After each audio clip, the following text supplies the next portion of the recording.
Good morning. I'm going to wait and see if a few of you show up, but I kind of been having some fun the last few days as I get ready to offer a challenge or a workshop next week for all of you wanting to prepare for 2022. And I'm having fun putting together the final touches to my sales workshop that I will hold in January. So if any of you are thinking you need one of those, you might want to get in touch. And you just find me at successwithmarla.com. But let me explain why I picked this title today. 3 sales tips from bartenders and therapists. Now, no, they're not out there on the street corner telling you this is what you need. But I really want you to think about this. I just read an article that 34.4 million people left their jobs in 2021. Now we know some of them retired. And I'm not going to go down the political route where everybody thinks people are out on the dole. I don't think so. I think that the world has been disrupted enough that people are saying, wow, I'm the only one that can create my security. Nobody else owes me security. Nobody else can give me security. And I'm going to find it on my own. That's what I think is going on. And that's a scrappy attitude. And when you have a scrappy attitude, I love it because that is so open to making the changes that are necessary for you. And do you have doubts? Oh, heck yes. You're going to have doubt after doubt after doubt. But it doesn't have to stop you. So let's talk about sales. If any of you are going out there and you're starting your network marketing business, MLM, whatever you want to call it, you're going to do affiliate marketing, you're going to set up your education course, you're going to become a coach, you're really going to have to know how to market yourself. You have to be scrappy enough to find what it is that you can say about yourself that's going to make you stand out and be different. You're also going to have to find those behaviors that are going to help you look, appear, and act different, unique, fun, someone that somebody wants to work with. We all want a different clientele. There's more than enough to go around, it's a very unique person that's going to come to me. Not unique like in bizarre, but unique in the sense of, they've tried a lot of things. And they've got a lot of skills, but they haven't been able to put it into the funnel yet, whatever funnel is, meaning bring it in, and this is who you market. This is what your business is. And those are the people that I help reframe all the goods that they have so that it actually becomes a workable business. But let's get back to my title today. 3 tips from bartenders and therapists. 3 sales tips from bartenders and therapists. I hear so many people every day always talking to me about how sales is just awful. It's sleazy. It's pushy. Get over yourself. It is not. My mama taught me, and my daddy taught me how to do business, how to be scrappy, and how to do sales. So I've been selling for a long time. I tell you over 30 years, but listen, I started my first business at 12, washing windows, and I sold. Probably sold before that, but no awareness of that. But anyway, here's the situation. What is it that bartenders and therapists use that good salespeople use? It's not manipulative. But yeah, if you're in sales, it's your job to influence. It's your job to influence someone to make a decision. It is not your job to influence someone to buy because you have to make a sale. There's the line. You want to influence somebody in making a choice that is good for them. So how do you get there? Like a bartender, anytime somebody sits down, they ask 2 kinds of questions.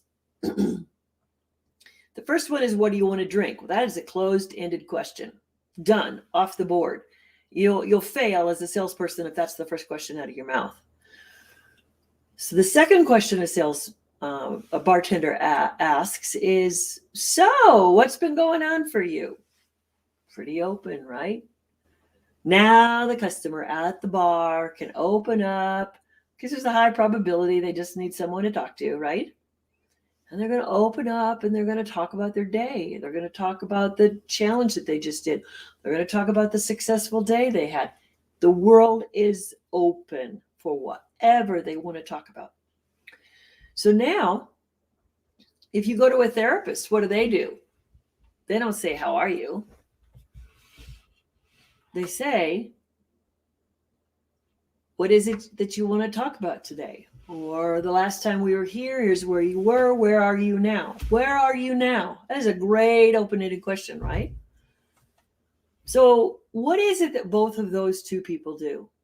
They have no agenda. They're there to serve you. When you're in sales, you want to do the same thing.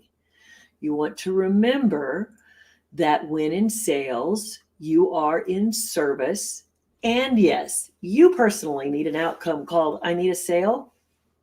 But you're not serving if you push the person away. And you never, ever make a sale if you don't ask open-ended questions. Like, what prompted you to call today? How is it that you came to hear about us? What is it that you've thought of before? What is it you've tried before? Get all your ducks in a row there, because otherwise you're just going to be shotgunning like, okay, I'm going to tell them about this. I'm going to tell them about that. You're over here on your menu going, oh, do I need to tell them this? Do I need to tell them this? Stop. Ask an open-ended question. You are more in control because you're listening. So this is counterintuitive, but if you listen, you are more in control than if you keep talking. So now, what else do we learn from a bartender and a therapist? They do what are called perception checks. What's a perception check? So let's say somebody told you a story for the day and you can't quite tell. Are they happy about the result? Are they sad about the result? And what you do is you ask another open-ended question. You come back in and say, so wow, that's a fascinating story. How do you feel about that? Or what are you thinking next? Not everybody responds to a feeling question. I got to tell you, if you've got an analytic person in front of you, you may have to use the word think. But that's another whole layer of strategy that I teach you. But anyway, you want to go back and ask in something else. Like, take me to the conclusion you're asking them. Take me to the conclusion of your thinking, of your feeling. You can't just get to know who it is you want to talk to or what you might want to sell to them until you understand where they're going. A story is not the answer. A story is telling you there's something still there that they need to answer for themselves before they can listen to you. So now you've asked open-ended questions. Now you've reflected back. And if they're sitting there, there's a multiple opportunities.